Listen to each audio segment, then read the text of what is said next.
So who is our speaker for Whitestone, or do you have this all prepared that the three of you do a tag team approach as far as what Whitestone's all about?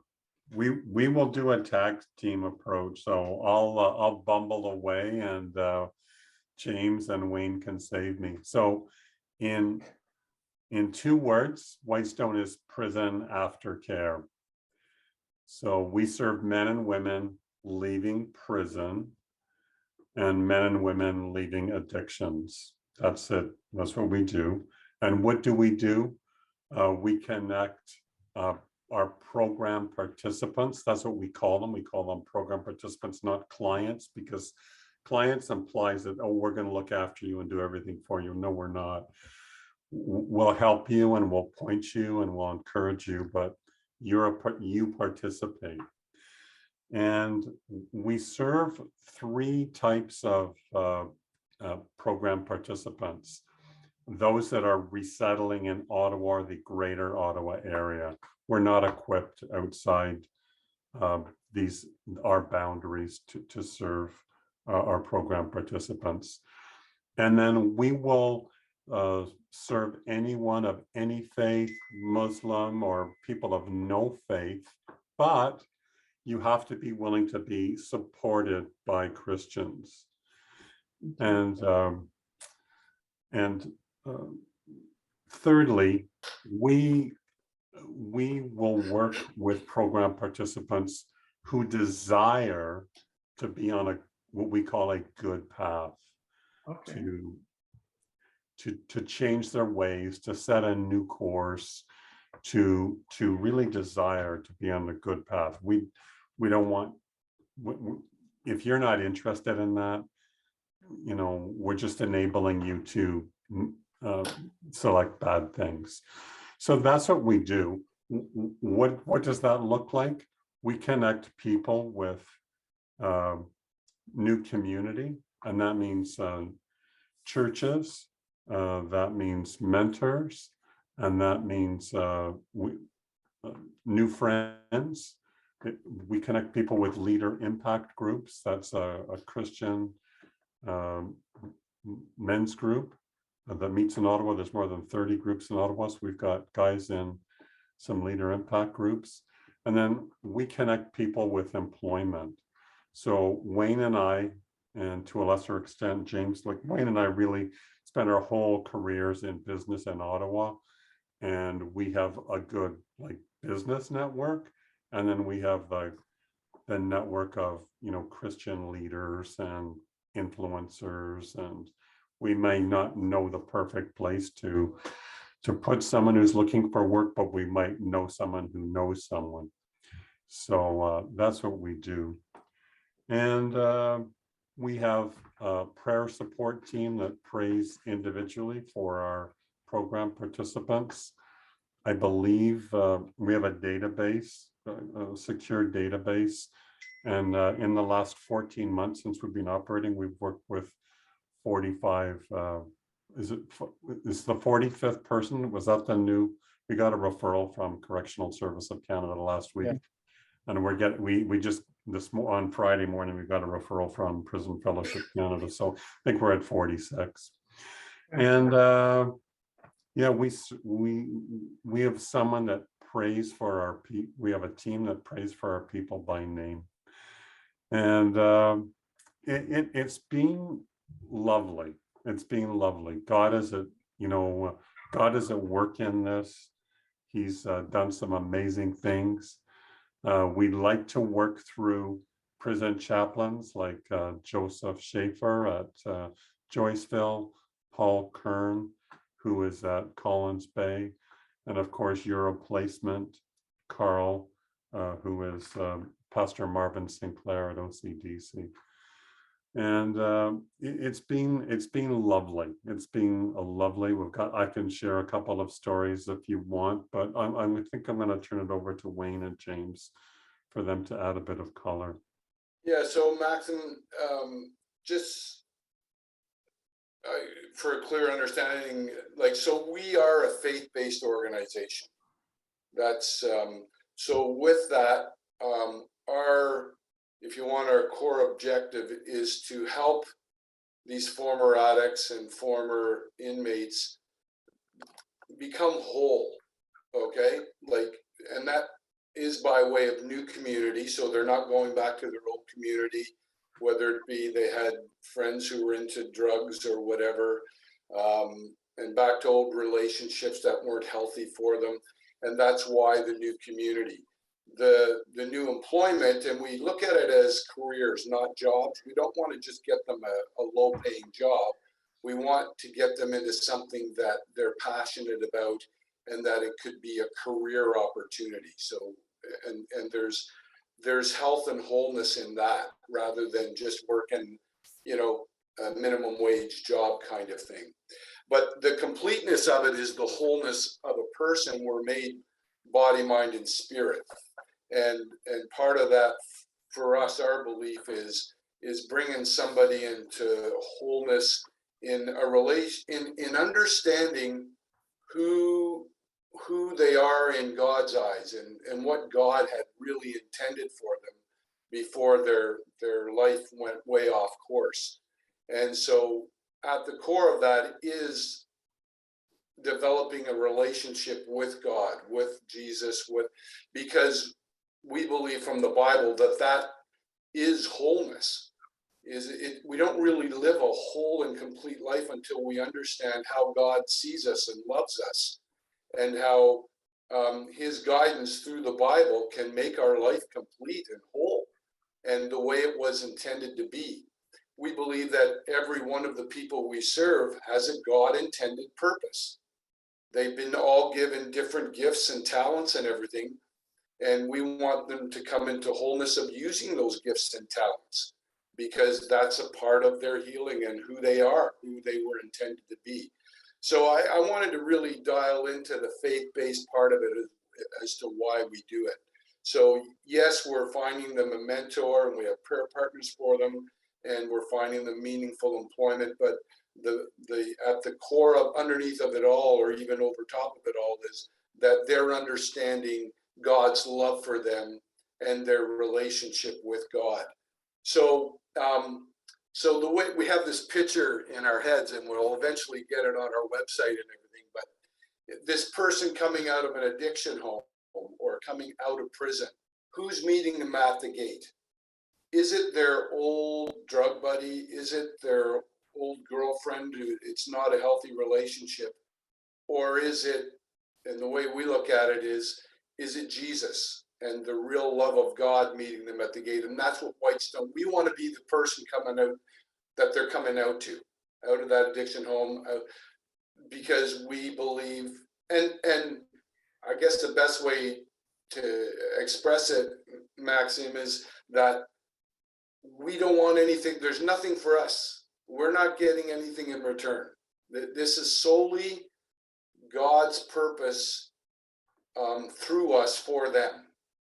So we just want to be that person at the gate that's meeting them and helping them. So I just wanted to go a little bit deeper just in the faith side of it. So James, over to you.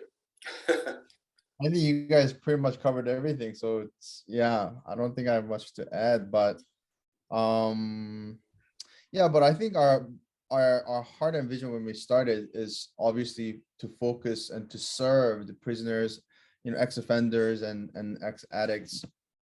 But I think what we're also, the vision is not just impacting the individuals only, but Yeah, I think what we see is that like one of the biggest obstacles that they're facing when they come out and trying to reintegrate into society is really the public and the people's conception, like the perspectives of them, right?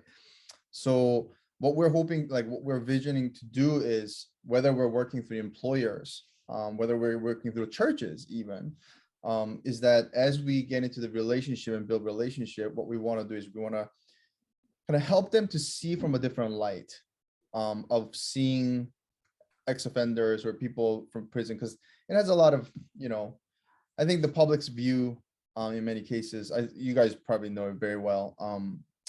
Yeah, I think there's a lot of stigmatism and a very negative point of view, and which is the wall that they hit when they come out. So you know, it'll take a long time, but our hope is that as we build, you know, different stakeholders in the society, that they get to see, you know, differently of our program participants, so they can really value them and they can see that, oh, they're just like us. You know, they're just like us. Maybe they had the wrong path or they had not made wrong decisions, but really they're human beings. You know, they make mistakes just like we do. So I think that's definitely our core of our heart and what we want to communicate and to really change, you know, and just help the society to transform by changing their perspectives. So yeah, that's I guess another thing that I wanted to kind of add. Yeah, that's solid, James. And even for myself, I had that transition where I was a person who, for whatever reasons, felt that if someone was in prison, they're there because they deserve to be there. Whereas I learned through working with Jericho Road and reading Chuck Colson's book, Loving God, was that a lot of these men and women, they didn't have the life start that maybe I had or you had. I was raised in a good, safe home, you know. John's story is a little bit different, but I learned that no, they didn't have the same beginning. They weren't blessed with even some of the life practical skills that I was given by my parents, that they don't even know that. They don't know how to succumb to authority in a great way or anything. And so it really changed my heart and mind and my thinking about it, which kind of drove me into this ministry as well. So yeah, I love what you're saying, James. That's a big part of it, is changing, you know, society's perspective of it all. Mhm. One other thing that I would add, Maxim, is that we want to be a good partner. We want to be a good partner to prison chaplains who have such a difficult job, to the staff at institutions. We want to be a good partner to Prison Fellowship Canada, and then to the members of the prison networking group. We've worked with Linda Lehnan from MAP, that's a mentorship aftercare presence, and referred some of our, I think we've referred 3 men to her and to her care, and they've surrounded our 3 of our participants with, you know, a great team, and all I hear is good things. So we want to be, we want to find our place in the aquarium and you know, and be a good fish. Swim in the well. aquarium. Swim well together. Yeah, swim well together in the streams. Yeah, find our place. So be a good partner. That's why we have people called connecting streams, so that we swim well, and Yeah, love the Yeah. imagery. yeah. You know, Maxim, do you have, by the way, what's the correct pronunciation of your name? It's French, but so Maxim in English is fine, just fine. Maxim? Okay. Call me Max though if you want. That's what I Okay. All right. So on everything we described, do you have any questions on that or any? No questions. Honestly, it was I was very impressed, honestly, and I really appreciate what you guys are doing, and especially one thing that I didn't know beforehand that really impressed me was how passionate you guys are about finding a job that they're passionate about, rather than just hooking them up with a minimum wage job and then calling it a day, right? Because that's just so much more sustainable long term. And I could really appreciate that you're setting them up for like success in the future, and it's just that helps them in all aspects of their life, right? Like their expenses and all that too, because it's such a vital part of someone's life, obviously. But that's the thing that really caught my eye. Yeah, cool. That's good. I liked your presentation, all 3 of you. That I'm going to be editing this and bringing out or down to the basics, but this is the little clips like that of how you summarize yourself. You have a powerful ministry. God has opened or laid on your hearts, and you're just stepping through the door to try to swim well in the pond or in the stream. And I put it as I envision it as gardens. Each person or each ministry is a garden that's developing it. It has its fertile season, it has its rest season, but we're all in this together. We're all gathered around one institution, and then there are different plots or gardens in other areas, and we're all sharing and helping one another so that we all succeed, because God planted us where we are to follow our calls and what's on our hearts. And I just think it's a privilege to hear you talk about how it's where it came from, and the vision, and where you're planning on going. I'm just wondering whether you you have any, I'm not asking for names, but I'm just wondering, can you give us some examples of success stories or things that have happened that have just confirmed it to you? Yes, we are on track. Any reaction to that one? Let me think of. Well, Okay. Well, yeah, and John, just maybe a little reminder, like Maxim, we're only a year into this, but a little later, John's just going to share on how we've been building the ministry, the vine and the trellis thing. John, you can share that later. But while you're thinking of, James, why don't you tell the story of Peter Ibbotson, because we've walked along Peter, and there's something unique that we help Peter with. Right.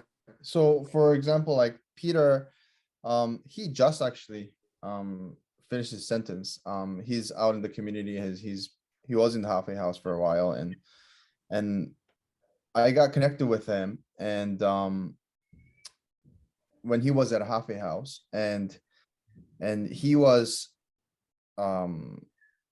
like he was working. So in terms of employment, he was okay. Like he was getting a job and everything.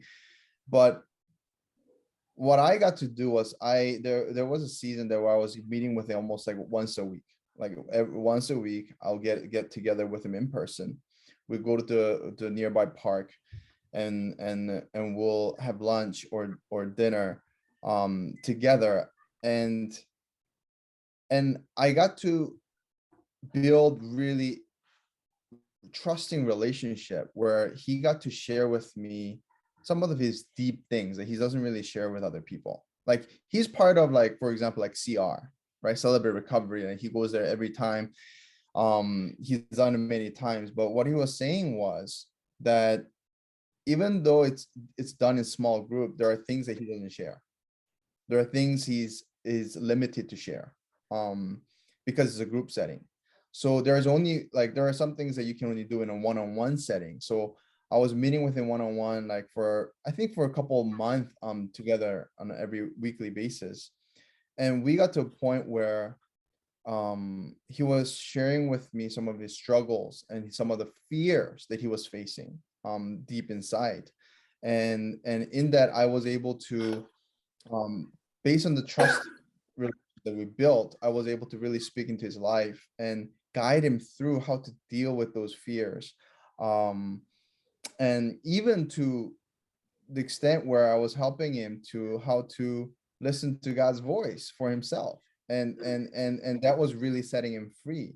So it was really, like that relationship that we built is still going. So I meet with him, not as often as weekly basis now, but I meet with him on a monthly basis, and he shares with me all of the life updates and things, and he's really wanting to find new employment in this new year, something that he really desires and long term. So that's an area that we're trying to continue to grow for him. So that's Peter. Well, one of the strengths of the ministry that God's entrusted to us is our network.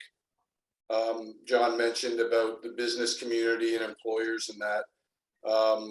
One other thing that we were able to help Peter with is he had some problems with his teeth and he needed some periodontal work done. And obviously he doesn't have money for that. And so we were able to reach out to a Christian periodontist who took Peter in, and he's done stage 1, I think, and I don't know if he's had his stage 2 yet, but doing this for free. So you can imagine for a guy who's missing his teeth in the front or whatever, that's tough for them, because there's not only the inner person, there's the outer person, and that can be an inhibiting factor for them. So we were able to connect him with a Christian periodontist who's been doing some work on Peter, which is just amazing. So you can imagine what that does for his well-being. So yeah.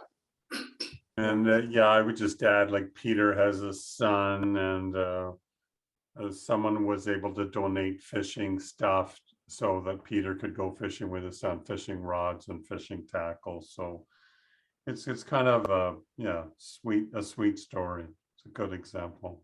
Yeah. Excellent. John mentioned, it doesn't matter what religious background anybody comes from, we're willing to serve them regardless. One young man we're working with, his name is Getty. He's a Muslim, and I was able to connect with Getty.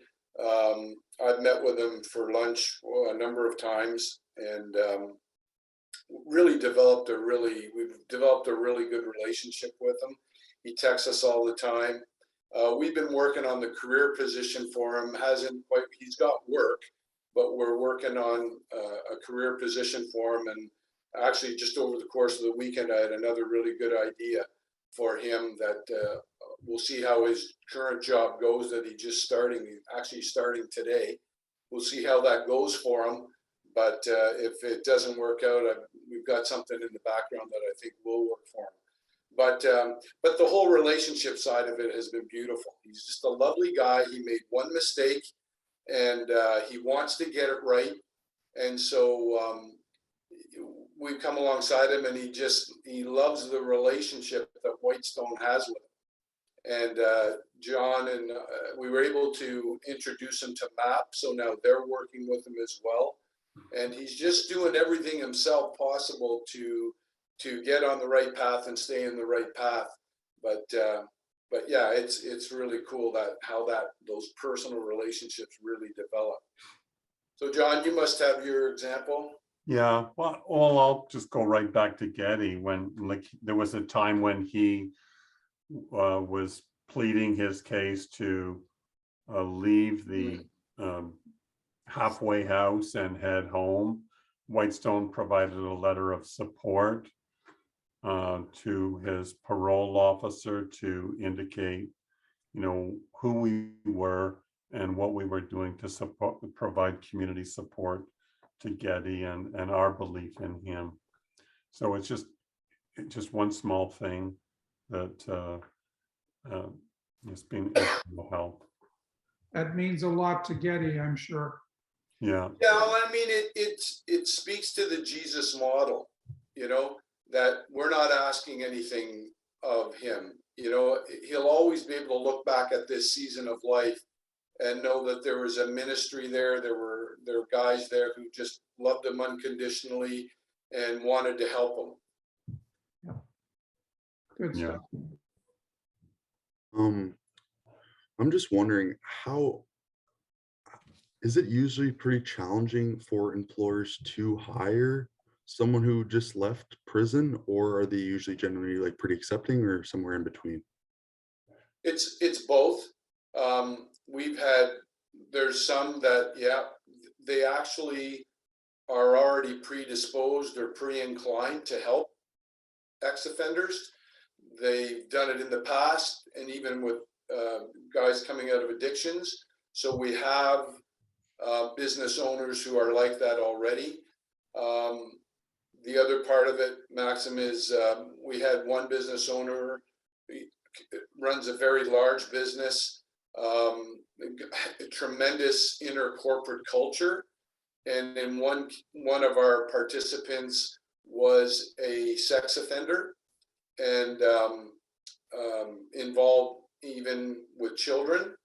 And so he, as much as he wanted to, because of the culture that they developed at this organization, he could not bring this person on, because if anybody Googled his name or whatever and found out, they'd be saying, whoa, wait a minute, I thought you were this type of company. And that just throws a wrench into everything that they've developed over the years.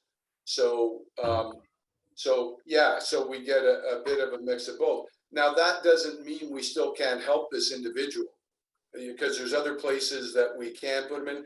And one of the things we're working on, and the Lord is leading us to, is that Whitestone is going, with the Lord's help, we're going to start our own company, our own business, that we will be able to employ people. So that's part of the vision of the ministry.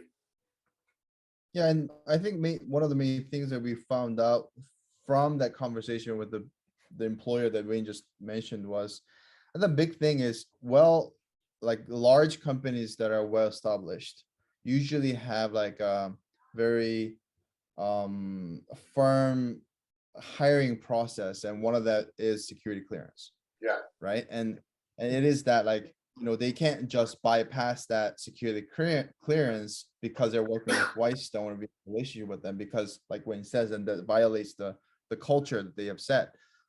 So I think it seems like, from our understanding at this point, that it is easier to work with like a maybe small to medium-sized businesses that has a little bit more flexibility, right? Whereas large business, they have like more strict process in place.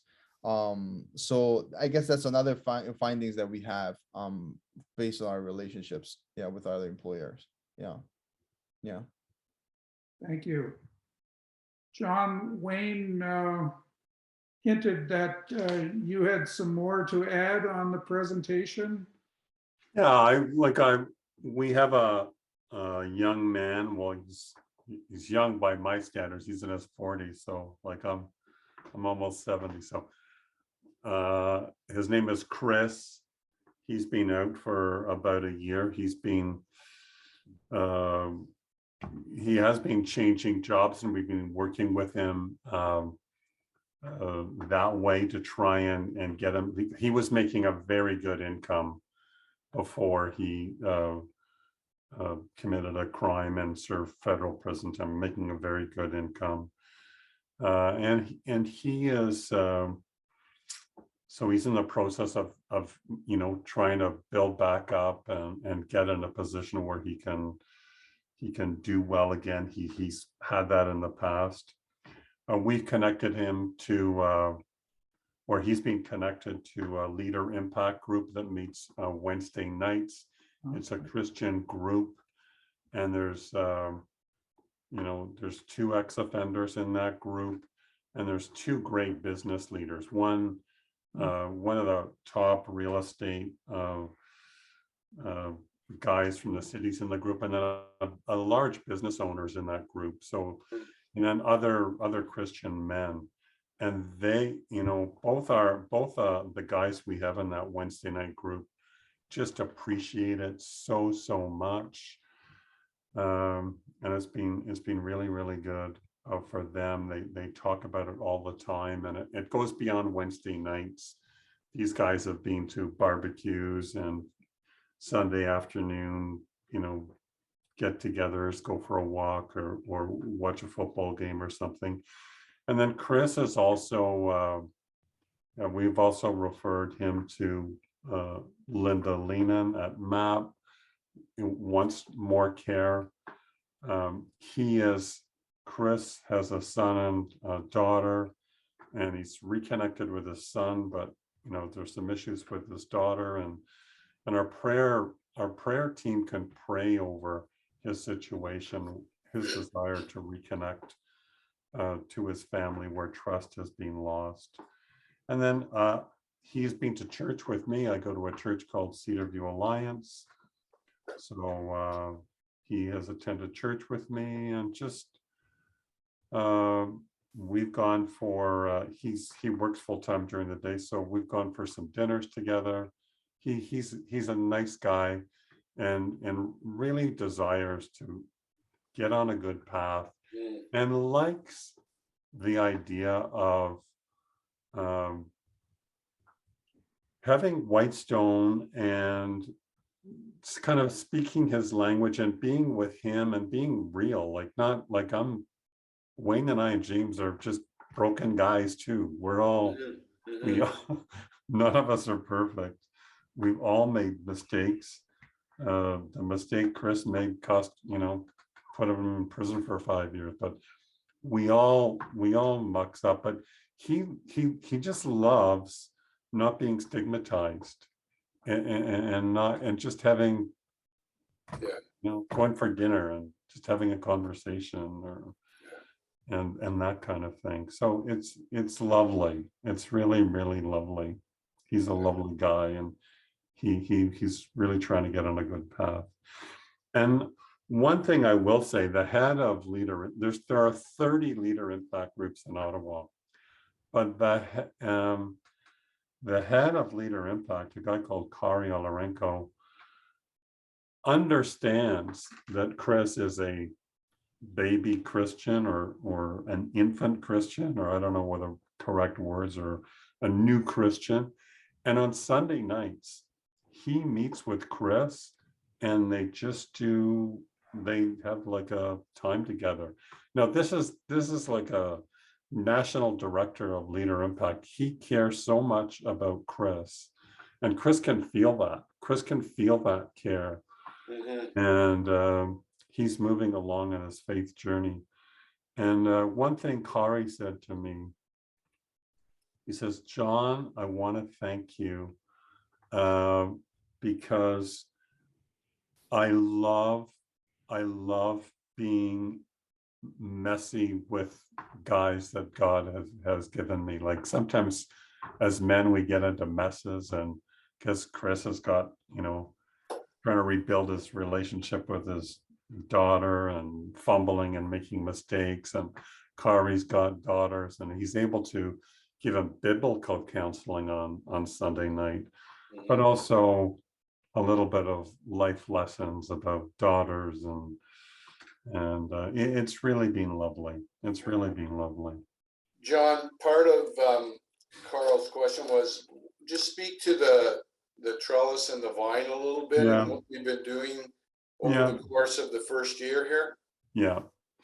So the trellis and the vine is a metaphor, like for, the trellis is when you kind of build an organization. You need a website, and you need like a newsletter, and you need a prayer team, and you need, donations, and you need someone to pay your bills and those kinds of things. It's the organizational stuff, good administration, and Maxime, Carl is an excellent administrator and manager and leader. I know that, but it's just all the structure that a ministry needs, anything needs. And the vine, we call that vine, it's the people that are given to us by God. We see by God, and not people that we've hunted down, but we see these people that are given to us as God-given, and that's the vine, and we want to nourish the vine. They're precious little plants in God's garden that need watering, that need care, that need sunlight, that need good soil, and we want to care for that. And I don't want to sound like a strange person to you, Maxime, but like we do this thing with it's called listening prayer. In other words, like prayer is not saying, God, give me this, God, give me this, I want this, I want this, I want this, but just being quiet before God and saying, hey, God, what do you want me to know about Whitestone? What do you want John to know about Whitestone? And when I pray that prayer, God is always saying, take care of the guys, take care of these people. He says, feed my sheep, take care of the vine. Yeah. we meet as a group every morning. Like I'm still working full time, and James has a business. John's retired, but we meet every morning, and we pray over our partners, whether they be business owners or guys like Pastor Marvin and people at Prison Fellowship Canada, Robert Logan. We pray, and then we pray for all of our participants. So when John talks about listening prayer, that's what that part is too, because when we're meeting with Chris or Getty or Peter, we're relying on God to lead us. We need him. He knows everything. We don't. So we just want him to lead us and speak through us and love through us. So the ministry is really based on that, listening and following. We're not leaders, we're followers. We're following where God wants to lead us. He's brought all these people and partners into it with us. So yeah, that kind of gives you a picture of how the ministry operates. So Thank you so much. You three are so encouraging to me, just hearing your testimony and what's on your heart. Good on you.